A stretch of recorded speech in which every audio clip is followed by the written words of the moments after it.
आरक्षण के हिसाब से चलते हैं दोस्तों, तो हमारे देश में एक चीज़ जो है ना बहुत गलत होता है, आरक्षण के हिसाब से अगर चलेंगे तो। अब आरक्षण क्या है दोस्तों, मैं आपको एकदम शॉर्ट शॉर्ट में समझा देता हूँ। आरक्षण गरीबों के लिए बनाया गया है और दलितों के लिए बनाया गया है।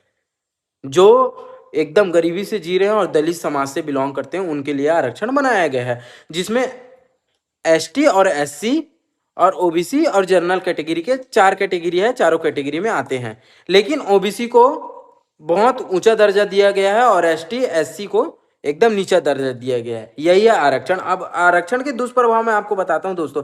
अगर एक एसटी या एससी, जैसे मैं एसटी से आ रहा हूं या एससी से आ रहा हूं, अगर मैं नौकरी लग जाता हूं तो बाद में क्या होगा, अगर मेरा नौकरी के रहते रहते रहते रहते अगर मेरा बेटा सरकारी नौकरी की तैयारी करता, कहीं ना कहीं मैं जोर लगा के मैं अपने बेटे को लगा सकता हूं नौकरी में।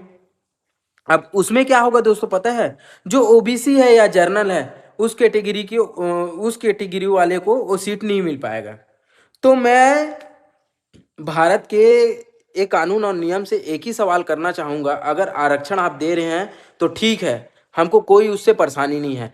लेकिन अगर मैं एससी से आ रहा हूं और मैं अगर सरकारी नौकरी में लग जाता हूं, तो मेरे अगर 2 बच्चे हो या 3 बच्चे हो, मेरे 2 या 3 बच्चे हों, उन लोग को सरकारी नौकरी मिलना ही नहीं चाहिए। तभी तो देश में विकास होगा ना।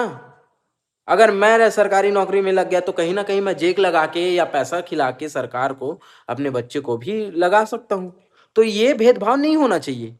जिस घर से अगर जिस घर से अगर एक फैमिली है, उस फैमिली में अगर 4 भाई है, 4 भाई में एक भाई अगर नौकरी पे लग जाता है, तो उसके बच्चे को उसका लाभ नहीं मिलना चाहिए। उस सरकारी सरकारी नौकरी का लाभ उस बच्चे को नहीं मिलना चाहिए, मतलब उसके बच्चे को सरकारी नौकरी नहीं मिलना चाहिए, चाहे वो किसी भी प्रकार का सरकारी नौकरी। तभी वो आरक्षण का तो मतलब समझ में आएगा ना।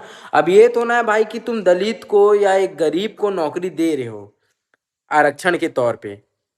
और एक चीज मैं बता दे रहा हूँ, आरक्षण में ना जो एसटी और एससी होते हैं ना, उसके लिए बहुत कम नंबर दिया जाता है। उनके लिए एक अलग ही नंबर रहता है। मेहनत उनको उतना ही करना पड़ेगा, लेकिन नंबरों में छूट दिया जाता है। ये आप गूगल पे सर्च करके देख लीजिएगा। अगर ये वीडियो आपको अच्छी लगी होगी दोस्तों, तो लाइक शेयर कमेंट जरूर करना। और अगर मेरी किसी बात से भी आपको अगर ठेस पहुंचती तो उसके लिए मैं क्षमा चाहता हूं, क्योंकि मैं अपना बात रखना चाहता था। मिलते हैं नेक्स्ट वीडियो में।